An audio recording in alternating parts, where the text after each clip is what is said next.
Assalamualaikum rekan Polres Aceh Utara. Suasana pagi di Gampung Tanjung Ara, Kecamatan Tanah Jambo Aye, Aceh Utara pada 27 September tampak ramai dengan kegiatan panen raya jagung kuartal ketiga tahun 2025. Hamparan jagung seluas 2 hektar dipanen bersama oleh jajaran Polres Aceh Utara, pemerintah daerah, dan masyarakat setempat. Panen jagung ini juga terhubung secara virtual dengan kegiatan serentak yang dipimpin Kapolri Jenderal Listio Sigit Prabowo dari Kabupaten Ogan Komering Ulu Timur, Sumatera Selatan.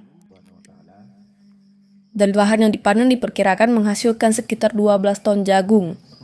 Kegiatan ini menjadi dorongan bagi masyarakat untuk terus memanfaatkan lahan produktif dalam mendukung ketersediaan pangan lokal. Selain panen, kegiatan dirangkaikan dengan gerakan pangan murah. Berbagai kebutuhan pokok seperti beras, minyak goreng, gula, dan telur dijual dengan harga terjangkau.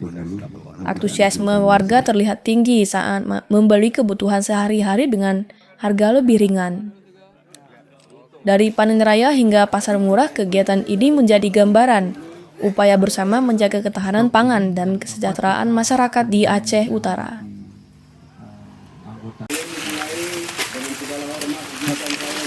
Ayo, Bismillahirrahmanirrahim. Jagung kita nih ya.